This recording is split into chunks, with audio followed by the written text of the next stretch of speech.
Hello, I'm Andy Agathangelo. I'm very proud to be the founder of campaign group Transparency Task Force. We are a UK-based certified social enterprise, and we have a formal mission, like all certified enterprises have to have. Our formal mission is to promote reform of the financial sector so it serves society better. I'm going to keep my introduction to as little period of time as I possibly can today because we really do have a particularly crammed agenda. We're going to be hearing mostly from our key speaker, Mr. Nigel Cairns, who's one of the tremendous volunteers I'm fortunate enough to work with on an ongoing basis within the Transparency Task Force community. We're also going to be hearing from Ian Tyler, a former senior banker, and we're also going to be hearing from Professor John Ashton of the University of York. And what we're going to be talking about tonight is the broad idea that, you know what, there are structural flaws in our regulatory framework. And those structural flaws in our regulatory framework mean it's virtually inevitable that consumers are going to be let down time after time after time because of the inherent conflicts of interest and fundamental issues with the way the system currently works. So essentially, tonight's conversation is about stimulating the idea, stimulating the debate that structural reform is needed. Now, Transparency Task Force is about 11 years old. We were 11 on the 6th of May, just a little while ago. And for many years, we've been focused on the failings of the regulators. And we're now turning our attention, for reasons Nigel Cairns is going to explain so well, we're turning our attention to the idea that it's not just the regulators who are at fault, it's actually the regulatory framework, the regulatory ecosystem that they are a part of that is causing these poor outcomes to consumers. Please do pin back your ears. There's going to be a lot to take in. There's some great slides. And I've got the pleasure of inviting Nigel Cairns, one of the most contributing volunteers within the Transparency Task Force, to take the mic now, introduce himself and his ideas. Nigel's going to be speaking for about 20, 25, 30 minutes or so. He's got a lot of content, but he will be sharing the slides as well. So don't worry too much if you don't pick up on all the detail straight away. But that's my introduction, as necessarily brief as I can possibly make it. I'm going to share Nigel's slides now. Bear with me while I do that. And then we'll be passing over to Nigel. May I just finally say, before we do invite Nigel to take the microphone, Nigel has been working on these ideas and finessing the thinking behind them for years. And tonight is a great chance for him to share what his thinking is and to share that with all of you. So can we please show our appreciation to Mr. Nigel Cairns. Nigel, thank you very, very much indeed. Thank you, Andy. Yes, the title of this is Fixing the Inequality Engine, which is a report that I produced. And this is an overview of that report. So, yeah, good evening, everybody, and thank you for attending this event. And thank you, Andy, for giving me the opportunity to present this work.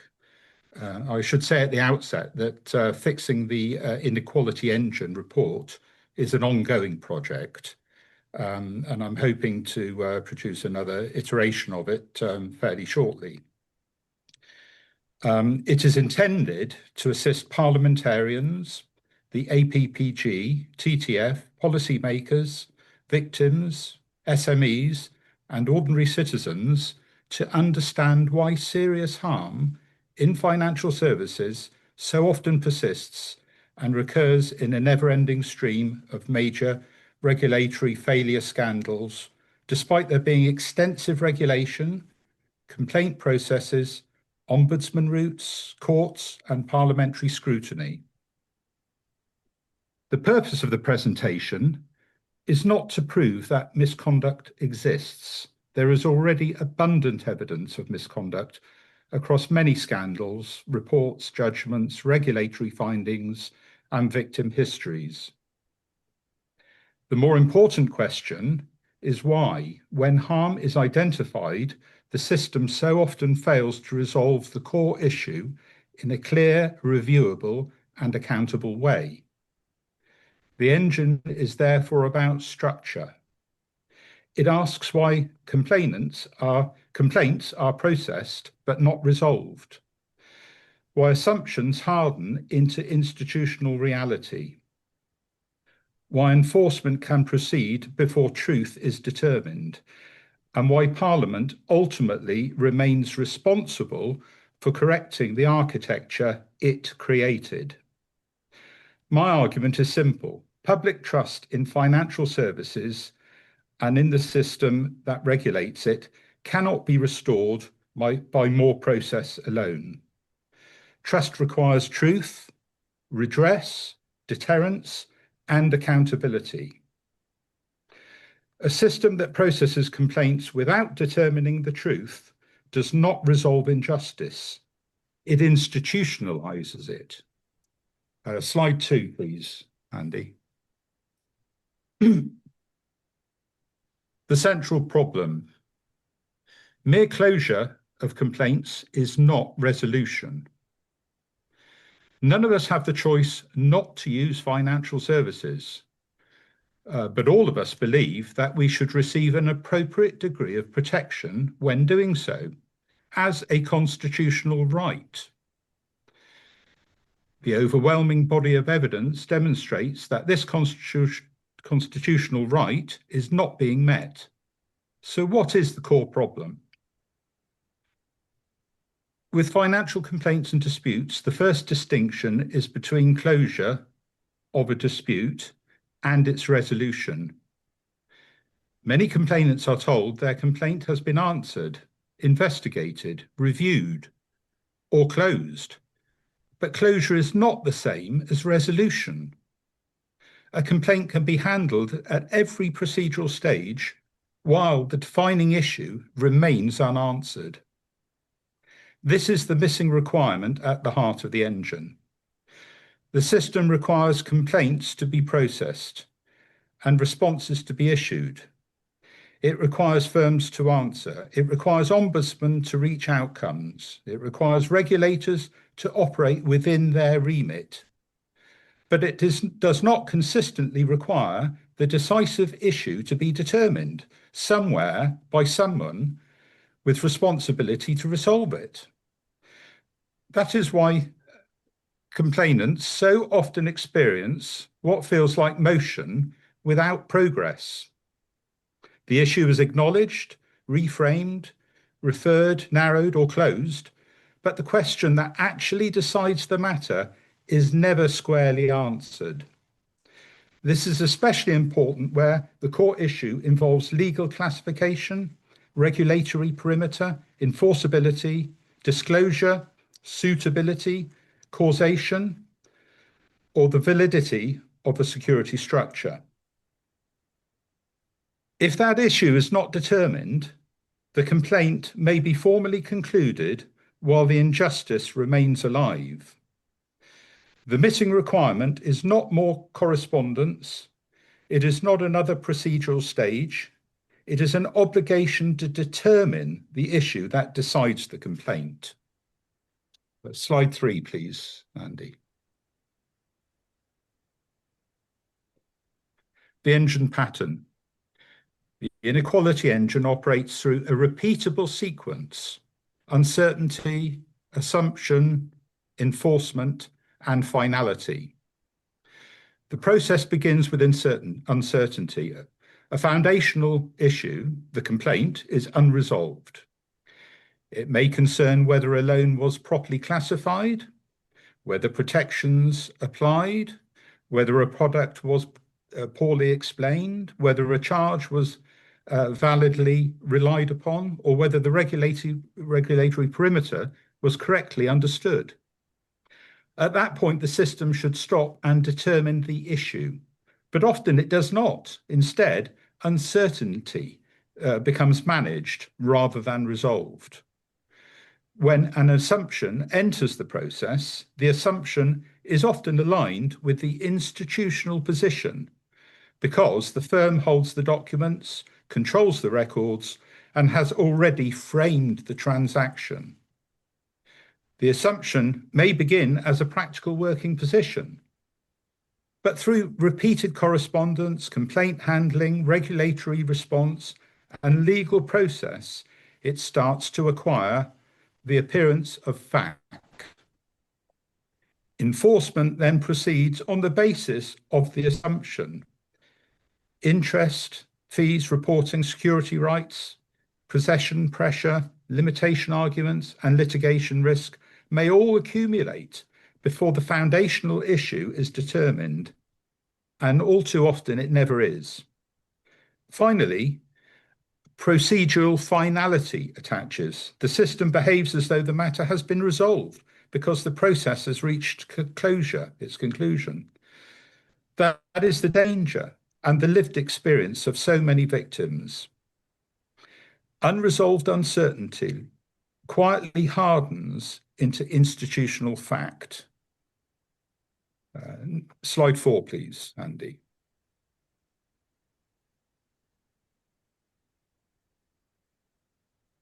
From assumption to false finality. False finality is one of the most important concepts in the engine. It describes the point at which the system treats an unresolved matter as settled because it has passed through enough procedural stages. The initial assumption becomes working reality. It is repeated in documents, responses, decisions, and enforcement steps. Then it becomes settled reality. Each later stage relies on what came before, instead of returning to the underlying issue from first principles. Repetition substitutes for proof. The problem is not always bad faith. It is often structural. Institutions seek consistency, efficiency, and closure. These are legitimate system requirements. But when truth has not been established, consistency and finality can begin stabilizing assumption in place of fact. Once enforcement has occurred, the position becomes even harder to challenge. The complainant is no longer merely trying to prove the original point. They are also trying to overcome prior complaint outcomes, regulatory responses, legal steps, limitation arguments, financial pressure, and the claim that the matter has already been considered. The original dispute about substance morphs into an entirely separate dispute about flawed processes. This is why false finality is so dangerous. It does not merely close a file, it changes the system's understanding of reality. The greatest danger is that the unresolved injustice, which the system has already decided is finished, has become invisible. Slide 5, please, Andy. Fragmented responsibility. The next part of the engine is fragmentation. Different institutions each perform a limited role. The firm controls its records and its account of events. The FCA supervises markets and firms, but does not resolve individual disputes. The FOSS handles complaints, but does not operate as a court of full legal determination. Courts determine legal rights, but access may be prohibitively expensive.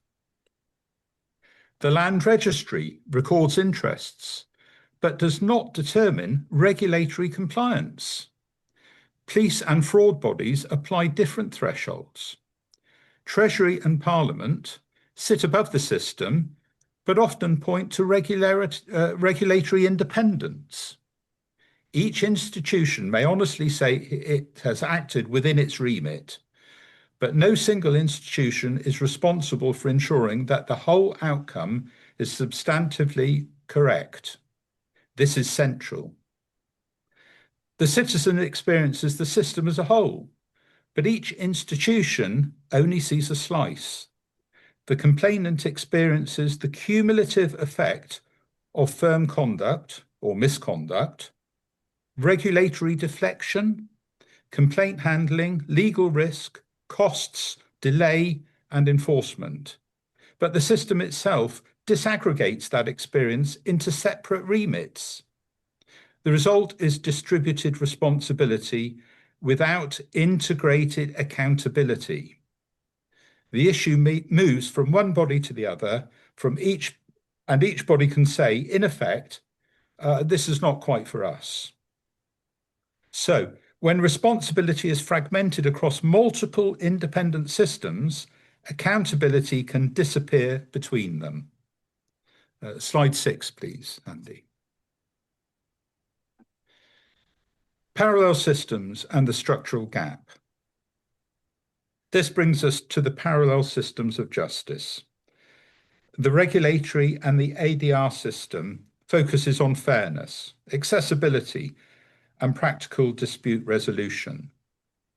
The judicial system determines legal rights, statutory interpretation, enforceability, and binding obligations. Both systems are necessary, but they do not always connect properly.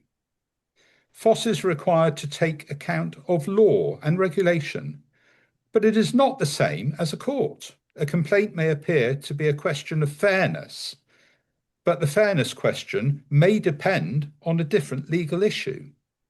It may depend on classification, statutory duty, regulatory perimeter, enforceability, disclosure, or whether the correct legal framework was applied at the outset. If that complexity is not identified early, the complaint may be processed by a system not structurally designed to determine the legal foundation conclusively. The courts may then be practically inaccessible because of cost, risk, delay, and adverse consequences. This creates a structural gap. The regulatory system may say legal determination belongs elsewhere. The court system may be unreachable or may rely on assumptions already embedded in the record. The core issue can therefore pass through both systems without ever being determined. A fairness process cannot deliver justice if the legal foundation of fairness has never been properly determined. Slide 7, please, Andy. Perimeter and enforcement without validation. Classification is one of the earliest and most important points at which harm can enter the system. Classification determines protections. If a matter is treated as commercial, sophisticated, unregulated, or outside a protected perimeter, important safeguards may disappear before the individual ever understands what has happened. That classification may then be carried forward into complaint handling as a settled issue, crystallizing regulatory response, security enforcement, and litigation. Subsequent institutions may rely on the original characterization without independently revisiting whether it was correctly determined and without recourse to do so. The land registry vector illustrates the same problem in a different form. The register records legal interests, such as charges over property, but registration does not determine whether the underlying arrangements complied with regulatory obligations, whether consumer protections applied, or whether the classification was valid. Yet courts may naturally place heavy reliance on registered interest and existing procedural records when considering enforcement. This creates the risk of enforcement without validation. Form becomes treated as proof that substance has already been settled. Registration may establish the existence of an interest, but not the validity of the assumptions behind later enforcement. Onto slide 8, please, Andy. Containment, hidden risk, and human cost. The inequality engine is not merely procedural. Its consequences are human and economic. Disputes can be contained for years through correspondence, reviews, complaint stages, standstill arrangements, non-disclosure agreements, and ongoing administrative engagement. The process remains active, but determination never arrives. Delay becomes attritional. Time weakens the complainant, stabilizes the institutional position, and can affect limitation, evidence, health, finances, and resolve. Standstill arrangements may appear cooperative because they suspend immediate enforcement, but they may also preserve the institutional position while obligations can continue to accrue and the core issues remain unresolved. Hidden risk structures add another layer. Complex heading arrangements, contingent liabilities, break costs, or hidden credit line type obligations may not be genuinely understood at entry. Disclosure is not fairness if the true economic consequence was never meaningfully understood. The human and economic consequences can be severe. Financial pressure, family breakdown, business collapse, illness, suicidal ideation, loss of home, loss of livelihood, and destroyed trust. SMEs are particularly exposed because they may face sophisticated financial structures with far fewer protections than retail consumers and far fewer resources than institutions.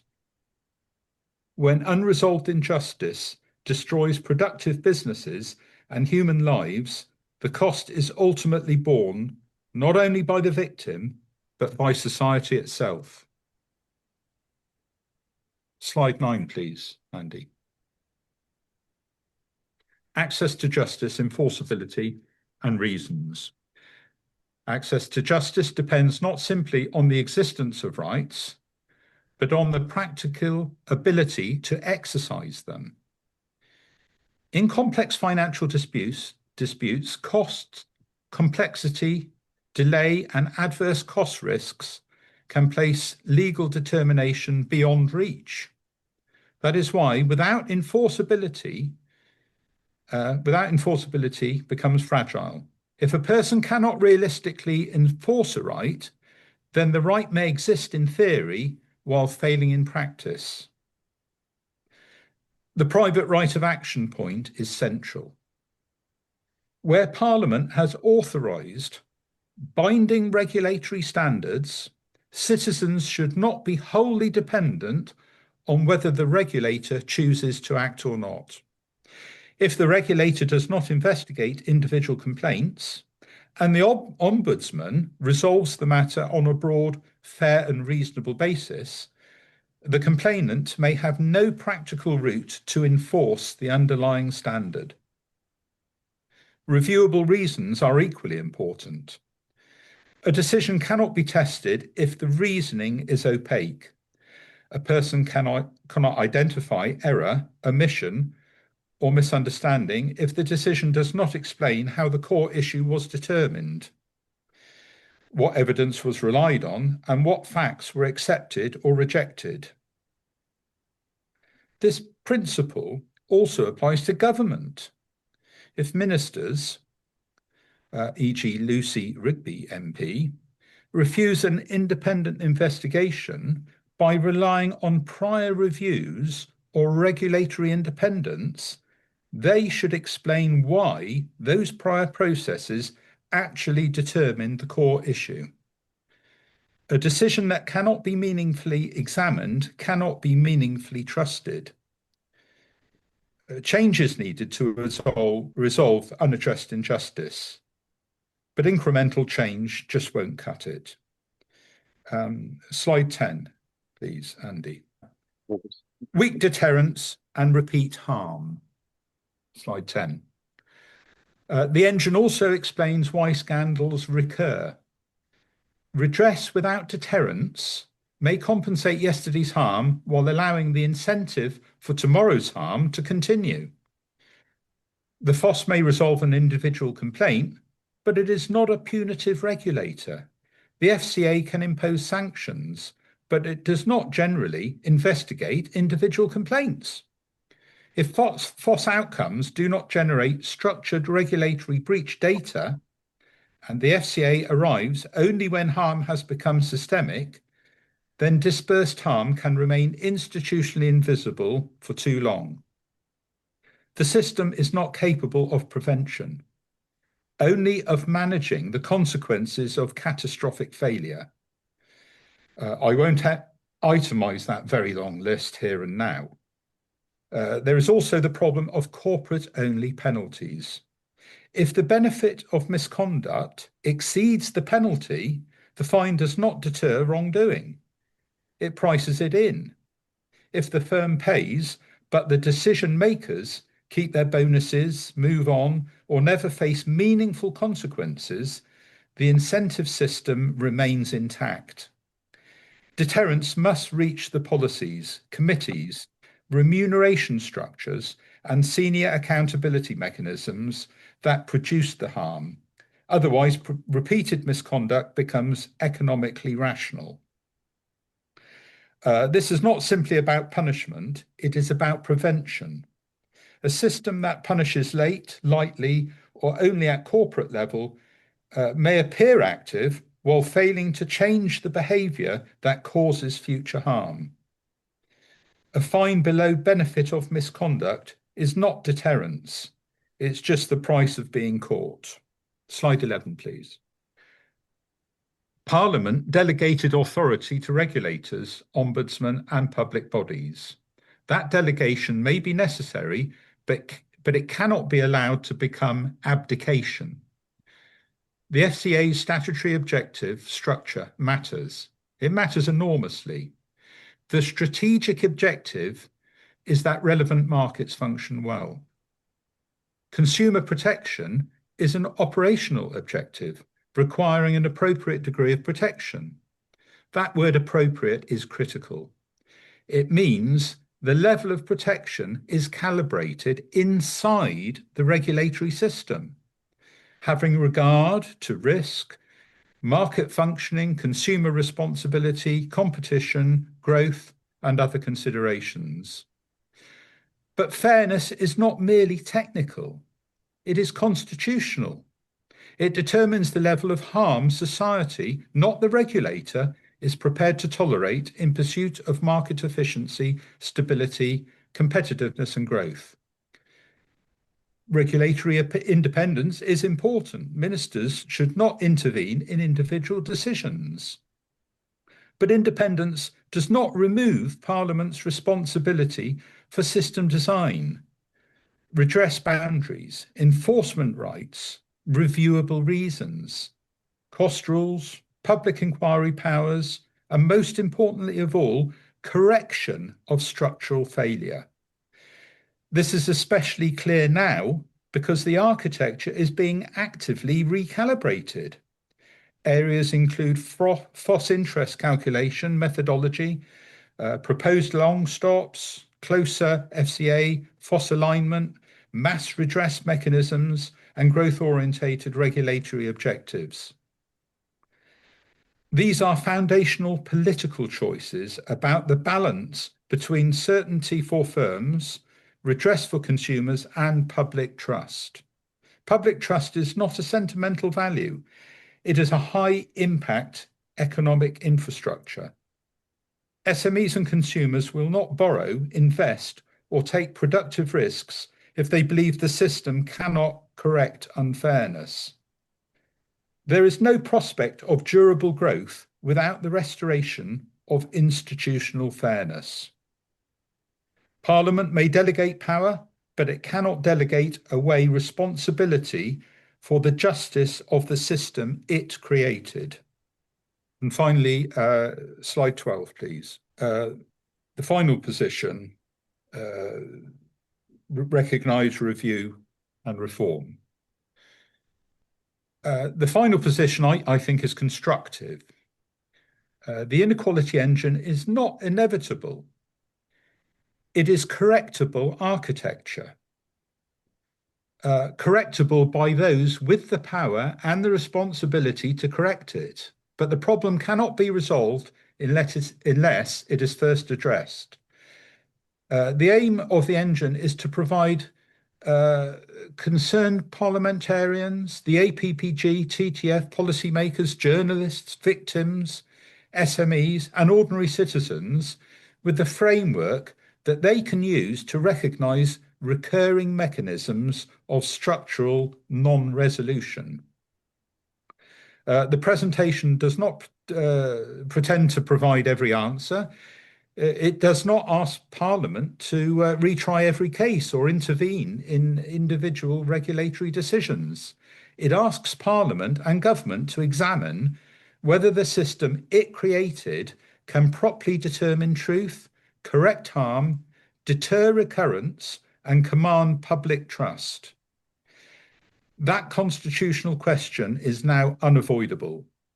Can the system remain legitimate where serious harm is repeatedly processed, transferred, narrowed, or closed without any institution accepting responsibility for determining the underlying issue? The answer cannot be internal reassurance from the institutions whose architecture is under examination. What is needed is a truly independent, system-facing review commissioned by government in this Parliament. The purpose would not be to adjudicate every case, it would be to test whether ordinary routes have failed, whether structural gaps exist, and what legislative correction is required. Recognition is the beginning of correction. Correction is the beginning of hope. The system must determine truth, not merely process harm. The government must take responsibility for correcting unaddressed harm caused in financial services and take steps to prevent its continuation. My last word is to thank the numerous victims of financial services and regulatory injustice for bravely speaking out about exactly what happened to them, both in the original harm and how that harm has been processed. Without their essential contribution and evidence, the clear pattern of systemic failure may not have emerged. And finally, thank you all for listening, and I'm happy to take any questions. Nigel and folks, in all honesty, I genuinely believe, TTF is now 11 years old. I genuinely believe what we have just heard is the best overview of the structural flaws in the system and what needs to be done to fix them that we've ever heard in any TTF meeting. Can we please show our appreciation to Mr. Nigel Keynes? Nigel, that was wonderful. We're going to quickly go to Ian Tyler, then to Professor John Ashton, and then hopefully we'll have a bit of Q&A at the end as well. But that was outstanding, Nigel. You've helped build an understanding foundation that we can build on and we can build with. And I absolutely love the point you made. Recognition of the problem is the beginning of correction, and correction is the beginning of hope. Thank you, Nigel. We're indebted to you. We really are. Absolutely outstanding. Thank you, Nigel. Thank you. We'll go to Mr. Ian Tyler, and no doubt we'll have more conversations inspired by the narrative that we've heard so far. Ian Tyler, over to you, sir. Thank you very much. Thank you. Can you bring up the yes, presentation? I will. It's only 3 slides. Yes, I will. I'll do that straight away. And Ian, while I'm getting these slides up, can you please just introduce yourself and give everybody a little bit of understanding of your background, because you've got a very different kind of perspective to the perspective we've heard from Nigel. Please just tell us a little bit about your background. Thank you. Yeah, well, my main career, my first career was in banking. I ended up being a bank treasurer, so I was responsible for managing the balance sheets of some of the UK's largest banks. I did that for quite a few years, and then in the latter part of my working career, I was a full-time consultant, selling the expertise that I had got back to other financial services firms, and I still do a little bit of that now, but on a much more on a part-time basis. And a little bit of, but I have got involved with TTF, where I try to use the experience and knowledge I have to help in certain instances where people have been damaged by financial services. Because the one advantage I think I do have over many is I do speak the language. I speak the language of banks. I understand regulation. I understand accounting. And thus I'm able to drew.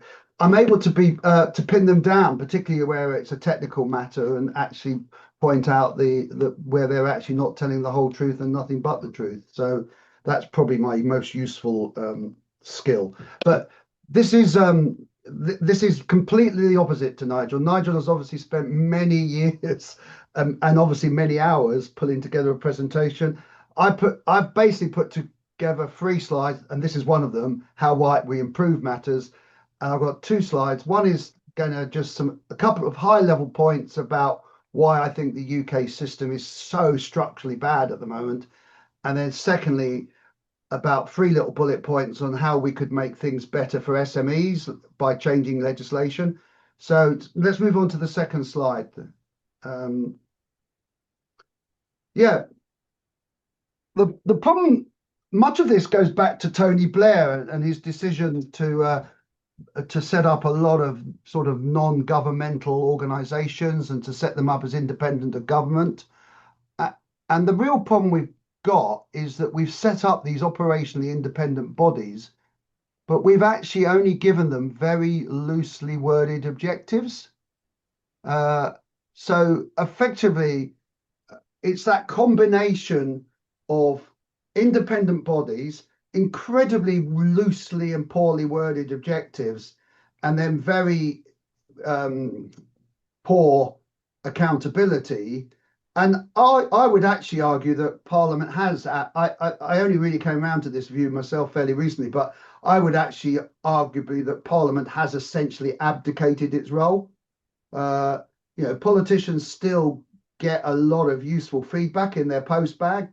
People go to their MP and ask them to help them, so the MPs do get to hear a lot of the bad news. But Parliament as a whole has essentially outsourced it all to regulators, and the FCA is the one we're going to talk about tonight. But this is true actually in so many other areas of UK life. Actually, effectively, Parliament's abdicated responsibility for key policy areas. And I think deep down, it may even be one of the main reasons for the public's frustration with politicians, because at the end of the day, even if you write to the Chancellor of the Exchequer and you write something very factually correct and point out the errors, all you'll get back is, oh, the FCA operationally independent, nothing to do with me, etc., etc.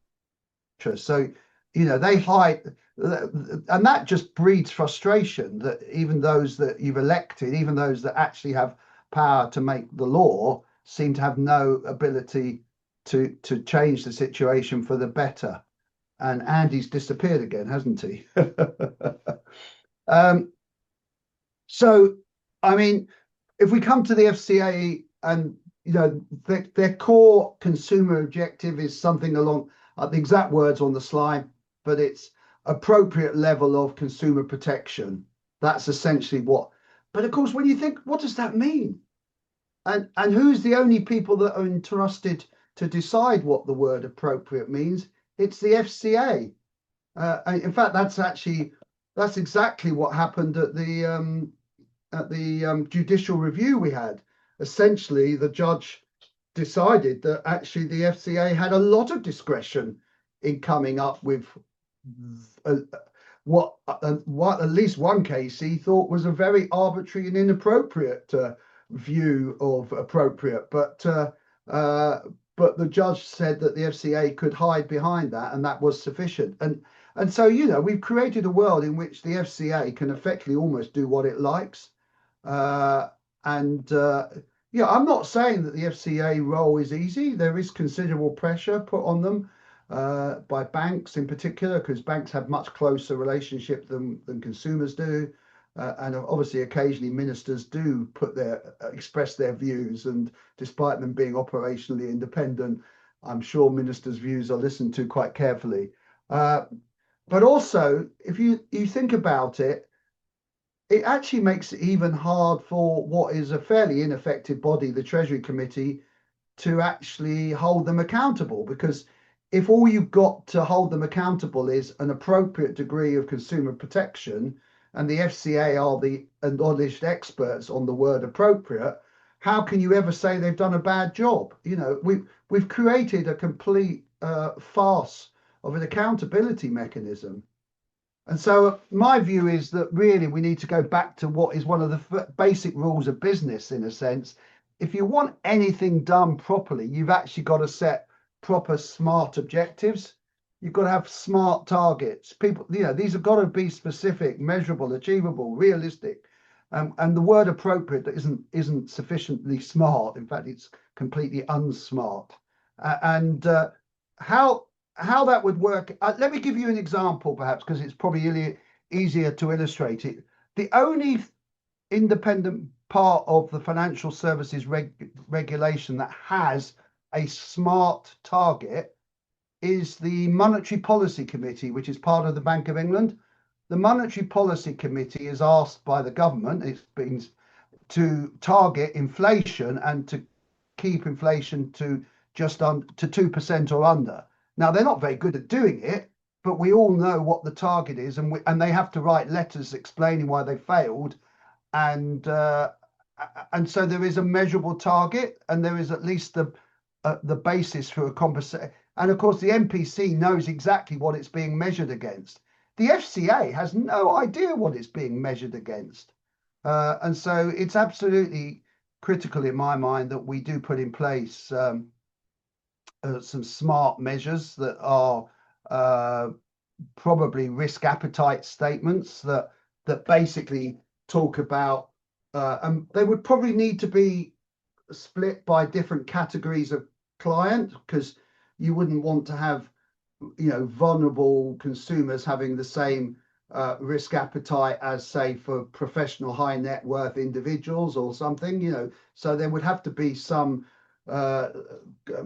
classification of customer groupings, and you would almost certainly need to do it by major product grouping, because investments is not the same as mortgages and things like that. But it could be done. It could be done, and in fact, I actually think the FCA might even welcome it, because it would at least give them a real sense of what it is that Parliament wants them to achieve, and then if you combine that with actually significantly strengthening and making independent the secretariat that supports the Treasury Committee, you could probably have a much more robust accountability sessions in which the FCA is asked to justify its performance against those much more specific measures.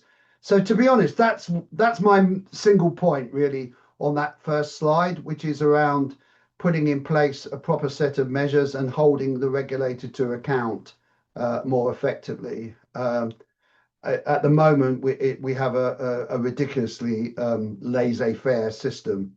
I think the only people who like the current system are arguably ministers, Treasury ministers, because it enables them, firstly, to either hide behind the fact that they say the FCA is operationally independent and nothing to do with me.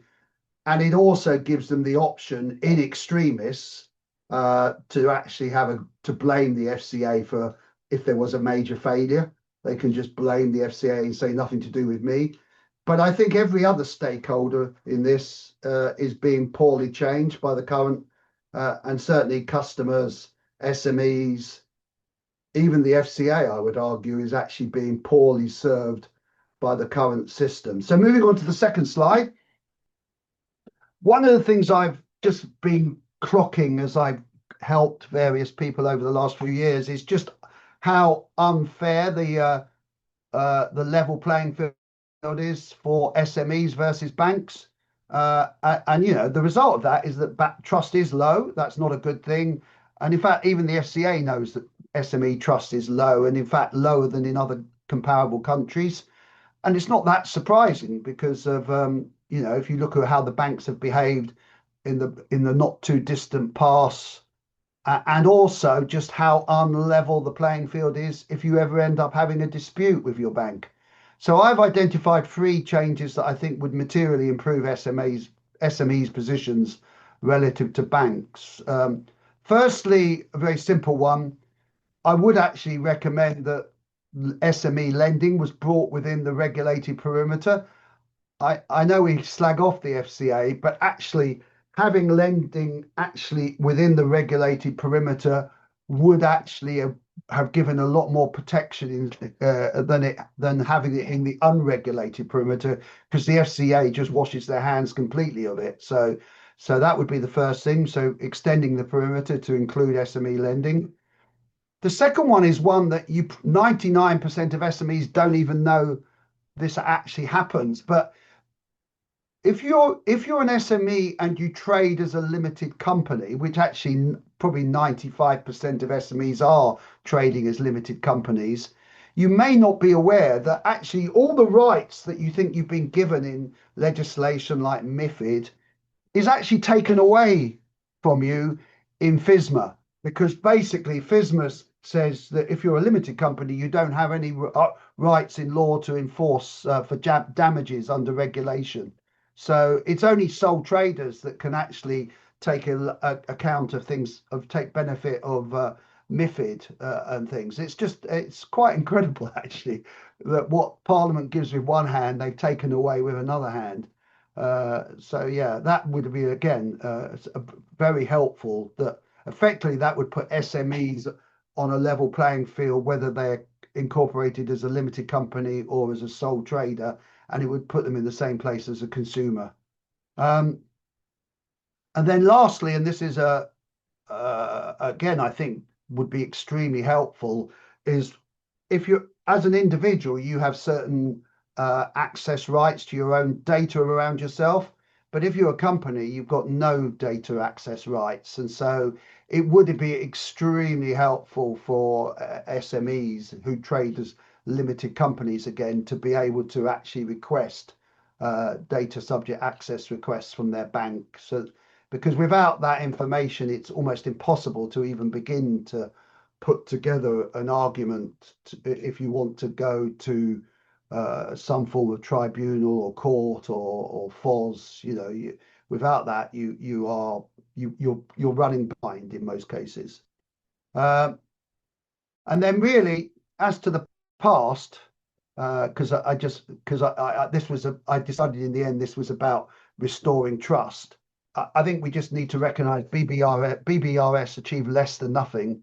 It was an utter farce controlled by the banks, and this isn't my area of expertise, and I'm sure others could make this a bit better, this last bullet point. But it's clear to me that SMEs need something better than FOS. They need some statutory remediation process, such as a tribunal or something, so that because FOS is pretty, it can only cope with the very simplest of claims. Really, it's not got the capability to do anything bar the simplest. So yeah, that's very short, 2 slides. My thoughts on things Fantastic. that might actually improve the world for financial services in the UK. Yeah. Ian, thank you so much for preparing another very, very thoughtful presentation for us. It's superb. Can we quickly show our appreciation to Ian before we then go to Professor John Ashton? Ian, superb stuff. I think what you've explained dovetails so nicely in with the foundations that Nigel built prior to that. We're going straight to John, who's sharing his own slides. Folks, this is such a rich conversation. Although we're due to finish at 7, why don't we carry on going for another 10 or 15 minutes after to hopefully squeeze in a bit of Q&A as well. So Professor John Ashton of the University of York, over to you, sir. Thank you very much. Oh, thank you. Anyway, I'm John Ashton, University of York, Professor of Financial Regulation. I'm an economist by background. I used to work in insurance, worked at a number of different universities, been interested in a number of issues that, ally with the group for many, many years, and do try to publish and write about them. Not wanting to be lynched by the group. I have done work for the FCA and FSA in the past, even training, and probably best known for the work in Europe that I've done, but anyhow, on European things, bank fees and the like.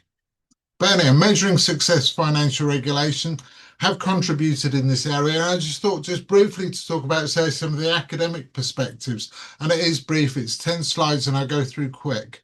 But when we're looking at the effectiveness of regulation, it's notoriously difficult to consider this. There's huge disagreements across the literature in terms of whether regulation is a positive thing, negative thing. Is that they have this very widespread view that it must be always bad. Financial regulators, in light of this, are generally criticized simultaneously for both doing things too little or too much. And more evidence really is required in these type of debates academically. Also, when we do look at assessments of regulation which do occur, say perhaps by government, in the UK, these are just very infrequent. They only ever happen after you have a major financial crisis. It's always reactive. Other countries, Australia, are a bit more proactive, and that's probably where we should be going. In terms of looking at regulatory outcomes, these need further analysis. I just thought I considered argument around, say, we all remember the financial crisis 2008 to 2010, dreadful state of affairs.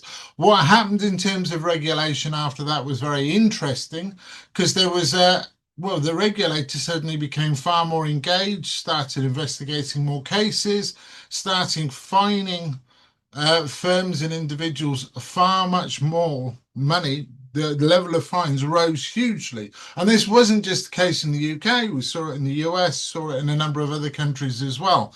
Now, after this huge rise in fines, say 2010 to 2014, there's a growing academic debate about punishment, about regulation, and pretty much the side that's won was not me. I'll talk about an example about what I've done in the past as well, but say a list of papers there that have done very, very well and been very widely thought of, I suppose, within the literature, perhaps less so by myself.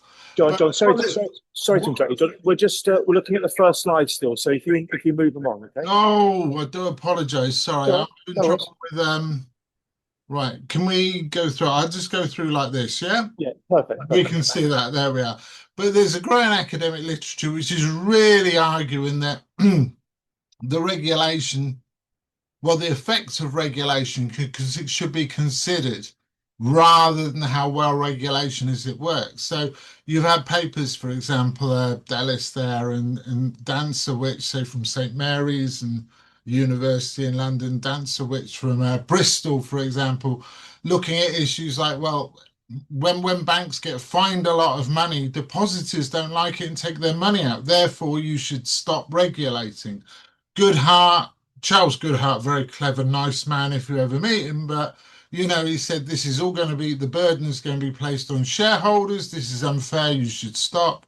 So the group of 30, that's an industry group. They do hold a nice breakfast meeting, I will say from my own experience, but what do they say representing an industry?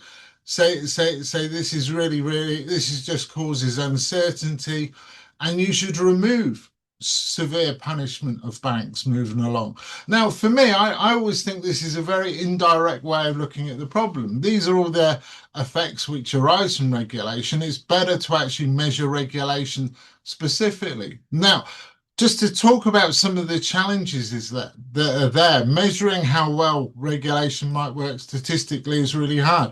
And just to present an idea of a problem is this idea of partial observability. I'm sure people are familiar with this. So the example here is if you've got illicit activities which are prohibited, you only observe those individuals who are actually caught. You only know about the stupid bad people that are bad enough that, that are foolish enough to get caught by the regulator. You don't know the clever bad people who get away with offending all the time. So you could say increases in the number of identified cases of misconduct. This may occur because you're getting better at identifying misconduct as a regulator, or perhaps because more misconduct is being undertaken. You don't know whether the regulator's improving or not. Or decreases could occur because you're failing to identify misconduct, or because your efforts are more successful in deterring misconduct. And so both outcomes, they do lead to either sad face, happy face in either type of case. There are severe statistical issues going through this.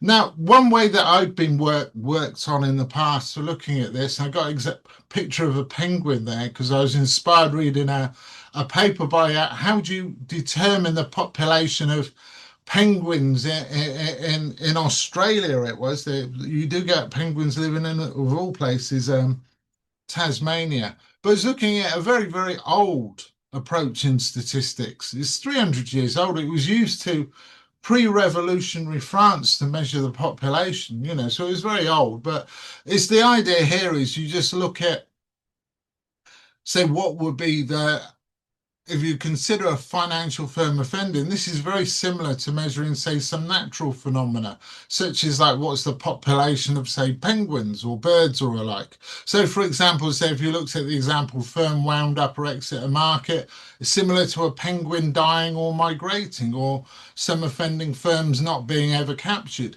It's similar to, say, penguins living in a hard to reach type of place. So you could use these type of methods, and going through briefly without every case and going on to leopard seals, which is a bit traumatic. You can use methods used, say, in other areas of science, for example, epidemiology, or in this example here, ecology, say for measuring bird populations, to overcome this idea of partial observability, which does exist more generally, and apply it for looking at firms. So you could see how frequently a firm gets caught, and say if this, just as much as say you ring birds and you capture and recapture those, if a firm is caught again and again, you can make a wider estimate in terms of what is the population of firms which do offend out of the entire population. Previous to this, I suppose the population of offending firms, those that get caught and those that don't, is unknown.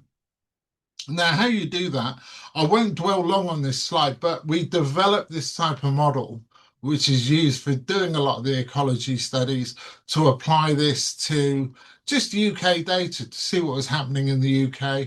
And as we were interested in the financial crisis, just went between 2002, 2016, went through all the final enforcement notices as well.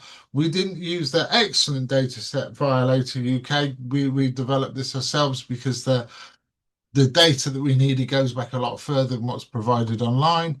And we just analysed that and used that within within that model that we estimated there, and also developed a little theoretical model as well to look at the wider issue of deterrence arising from this. But say results, what we do find is that this period after the financial crisis, where you did seem to fine firms a lot more, the proportion of offending firms that were identified suddenly goes down a lot. So what we see is when we're looking at this population of firms, not just the firms that are caught, but firms that we estimate are offending but are not being caught, we're seeing this decline over time. So punishment does work here. And a lot of the argument academically, and I think in policy circles, that you must remove regulation and remove punishment and make punishment perhaps a little less strong, I think is rather misplaced. I know I'm sounding a bit like Judge Jeffries and hang 'em all here, but perhaps more fines is the answer to this type of situation. Now, what more could be done? What more could be done here? Well, we need to develop the scope of these type of investigations, not just in the UK, but internationally. Academically, we need to take on these folk at Bristol or St Mary's. Perhaps be nice to Charles Goodhart, because he is getting old at the LSE and he's written so many other good things. But we need to challenge, say, a lot of the orthodoxy that all regulation, all punishment is bad, I think. There's lots of information in financial supervisory notices, as people have said. Lots of other data does exist, complaints, ombudsman statistics, etc. Much more international comparison is needed, and particularly with broadly comparable places: Australia, Singapore, South Africa, New Zealand, so on and so forth. And say what we thought was useful, so myself, I do talk to other academics about this, is having a dashboard of statistics over time, and hopefully with time internationally as well, to help indicate and inform debates, what would be, well, what in financial regulation is improving or declining? And say, Andy, putting you on the spot here, is this type of dashboard something that you would be interested in? Say a start has been made, much more needs to be done in this area.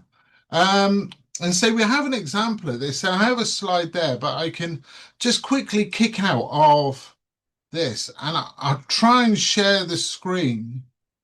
If I can find it. Oh, I don't think I can. Hold on. Oh, I couldn't practice this. Hold on. Let me just delete everything else. But anyway, we developed a dashboard which is interactive. I was going to go through. It wasn't developed by myself. It was developed by, well, I provided a lot of the data. Hopefully this is it. Here we are, yeah. But it's just looking at the wider issue, just to present some of the statistics there. So we did look at the violator tracker data. There's a lot of data here which I contributed. This is from Mei-Lin Yang from the excellent University of Loughborough, Dr. Mei-Lin Yang. And she just knocked this together really because the thought is that we do need to have more statistics, more evidence in terms of what's happening. So just say an overview, lots of graphs and alike, and lots of statistics about what we're seeing recurring, the number of complaints, the areas where it's important, final notices, and data from this excellent violator tracker. We probably need to talk to you a bit more though, Andy, about how we could use this violator tracker data on aggregate. But anyhow, going back to sharing my slides, I just think that this type of thing, developing both more academic work and also a public understanding in terms of the statistics that are there and the performance and seeing how bad things are with numbers as well as words is really, really important in this debate as well. But I've got to finish on this slide. Thank you very much. The University of York, of course, we have the best wildfowl of any university in the UK by a mile. So finish with a nice picture of a duck. And I do hope you do find it interesting anyhow. You can also measure duck populations with capture recapture type of methods, but just to give an insight in terms of saying how some of the academic debates that are there. But thank you very much indeed. I will stop talking now as I've gone way over time, but thank you. Thank you very much, John. Thanks for adding a bit of creativity and a bit of nature into the presentation as well. That's fantastic. Guys, guys and girls, it's been such a fascinating, interesting deep dive into a lot of wonderful thought leadership here. I don't feel comfortable ending it here. So let's carry on the conversation as long as my battery and my phone and the internet signal can last. Can we once again show our appreciation, not just for John, but also for Ian and for Nigel. Thank you very much indeed for great thinking, guys, and for sharing those thoughts. And what we'll do, we'll now go to anybody that wants to briefly chip in with any comments or questions. I emphasise the briefly so that we can get through as many additional comments and questions as we can. So please raise your hand digitally if you'd like to make a point in response to anything that has been said tonight. Please do raise your hand. Well, I think we'll go on for about another 5 or 10 minutes or so. I'm keen to make sure that anybody that wants to make a point has a chance to do so. Please raise your hand if you do.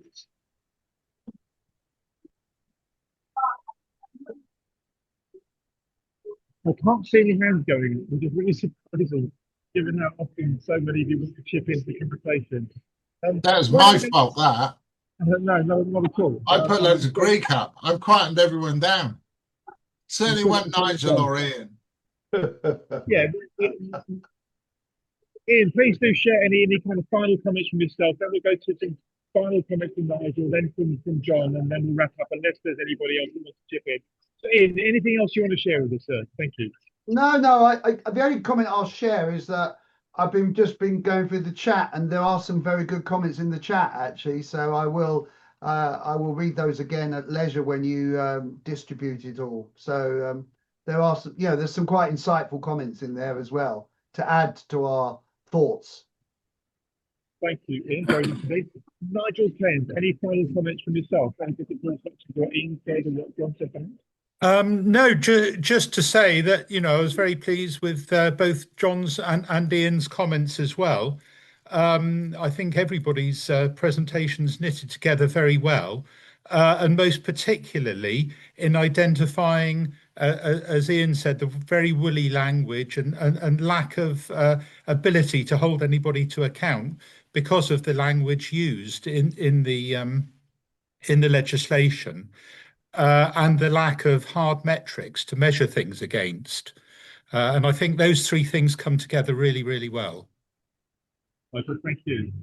I noticed that Heather's put her hand up. So better Heather before going to John for his comments. And of course, if anybody else wants to chip in, please raise your hand digitally so I can see you on the phone screen. Thank you, Heather. Please do fire away. Yes, I was just wondering whether anybody had invented some kind of questionnaire for the people who have not had any success with the regulators and so forth on a mass scale, because there's thousands and thousands. And I just thought that would be really interesting. There's some metrics I'd really like to see presented. It's as if you're a mind reader. Many of you will know that the All-Party Parliamentary Group on Investment Fraud and Fair Financial Services carried out a survey about people's thoughts on the Financial Conduct Authority. I think I'm right in saying that the number of respondents was 1,167, and that survey response led to the APPG report that was published in March of this year. The title of the report was Why There Needs to Be Structural Reform of our Financial Conduct Regulatory Framework. And there's work underway. Howard may mention this in just a moment. There's now work underway to do something similar in relation to the Financial Ombudsman Service. And again, what that will also do, hopefully, like the FCA survey, it will give us some quantitative and qualitative data. So we're kind of on it, Heather, and it would be great if you wanted to volunteer to be involved in that. I know what your background is. I think you can be a really an excellent contributor. I just ask Alexander to do something for me. Alexander, when you share the notes from this conversation, this meeting, please include the links to the TTF timetable and tell everybody where they can go to join the sponsor group if they're not really involved in groups of about the service. The folks who want to become involved in this piece of work that's underway, very volunteer-led, and get engaged. As a thanks for your point, we'll go to Howard. You might say something following up what I just said. Howard. Hi, Andy. I'd like to thank everybody for very stimulating presentations. I've got a couple of thoughts. From my own personal experience, I've been pushing the FCA for not fulfilling their duties under the FSMA Act to take any action necessary to ensure the Ombudsman Service is complying with all its requirements at all times. And that's causing quite a degree of upset. I've taken that to the FRCC, and I was staggered to find yesterday that I'm complaining about the Oversight Committee of the FCA, which apparently fulfills the duty of guiding the Ombudsman Service, to find that the FRCC attends that committee, which I found somewhat staggering. So the person I'm asking to judge whether the Oversight Committee has done its job is a member of the Oversight Committee at some point. So there's lots of wheels within wheels on that one. Anyway, as an ex-academic, I was interested in John's discussions and comments, and I just wondered, how easy is it for research funding to be granted to do investigations of this sort of nature? Because the TTF is doing some sort of research work, and it could benefit from having support from research funding. I don't know if anybody is interested in the Ombudsman Service. It all seems to be focused on the FCA. The Ombudsman Service needs a lot of investigation. Getting statistics on so the complaints data I got from the FCA, they at least put it out. The Ombudsman stuff is all aggregated. It never used to be, and now it is, and it's hard to tell what on earth's going on to analyse it. In terms of research funding generally, a lot of it's being reorientated. So the university I'm at, we get a large amount of research funding, but research funding in this particular area is hard to get. They are reorganising. At the moment, we're going through a reorganisation of core university funding. A lot of it is to link with industrial policy, which may be a good idea in many ways to support British business and the like. But in finance, the idea there is research that will support more competitive regulation is the term that's used. So you're not going to get research which is suggesting more fines is not going to be supported, or need a stronger regulatory focus. At the moment, I would say from UK sources. Of course, charities and other sources are useful. Horizon, we can still tap into Horizon if you've got campuses abroad, but that's the European funding. They're less political, but it's challenging state of affairs at the moment. Yeah, I can talk about research funding for hours and how frustrating it is. I've got 4% battery left on my phone, so we'll have to be succinct versions. Thank you, Howard. It's a great point there. Thank you also, John, for your response. We're going to go to Martin White to go back to deliver the succinct version of whatever it is you're about to say. Thank you, Martin. Thank you, Andy, and thank you, everyone. This is powerful stuff, shocking stuff, and it's as if the system isn't designed to work at all. And I think we've got some strategic questions. How are we going to deal with all this? Because there are some big matters of principle that we should be bringing into the public domain. The one that I put some stuff into the chat, but those are old hat for me. But the particular thing that struck me really is the point that I have heard before. Regulation is the natural reaction of people who want to avoid responsibility. And I think that's got to be faced up to. And I put a little note in the chat. I'm going to about hit the button, but I think there's a prominent pensions lawyer, Robin Ellison, who I know we know, but it would be nice if he were here to talk to us on how regulation in practice does work and the situation of all the people involved. I don't believe the underlying problem is regulation. I think the underlying problem is the attitude of finance to the customers deeply. But there you go. But thank you very much. It's been an amazing evening. And to be clear, a regulator that is fairly ineffective at doing its job. That would be my view. We find ourselves, this is so interesting what you just said, because we find ourselves with a very cool theme. And it's a theme that comes up from time to time within our meetings. And it's the question, if the culture isn't right within an industry or within an organization or even within a regulator, if the culture's not right, perhaps there isn't any kind of regulatory framework or legislative framework or rules or regs framework that will ever work if the culture's not right. So we end up with this issue.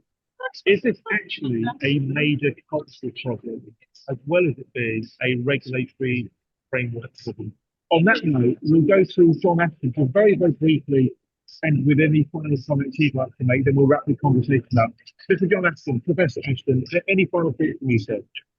Well, other than speaking too long and being incredibly clumsy with my sharing, goodness me, that was poor Passover. But it's such an important area because it affects us all. And say we're all informed and engaged.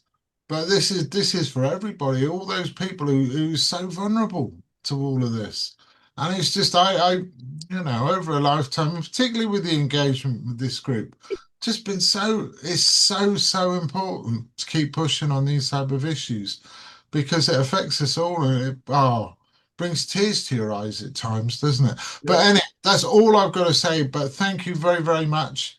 I was just a comedy act, I think, after Nigel and Ian, but there's so much to think about, and thank you very much. Thanks, John. Thank you. Folks, in a moment, we'll show our appreciation once again to Mr. Nigel Pears, Mr. Ian Scarlett, and Professor John Ashton. Before we do, let me just make this final point. The good news, ladies and gentlemen, is we do live in a parliamentary democracy, and our regulation and our financial sector is ultimately governed by what Parliament decrees. We can influence Parliament because we do live in a parliamentary democracy. Let's take some confidence and faith in that, and let's keep chipping away. Can we once again and finally show our appreciation to Nigel, Ian, and John? Thank you very much indeed, folks. Great conversation. Great conversation indeed. Nigel and Ian and John will pick up on these matters in due course. And final point, at 6 o'clock Thursday, we've got our next Zoom meeting all about the King's Speech and the announcements related to financial services. That's Thursday this week, 6 o'clock. We'll get the details through Alexandra. See you Thursday night at 6 o'clock. Thank you all very much indeed. Thank you. Bye-bye. Bye-bye.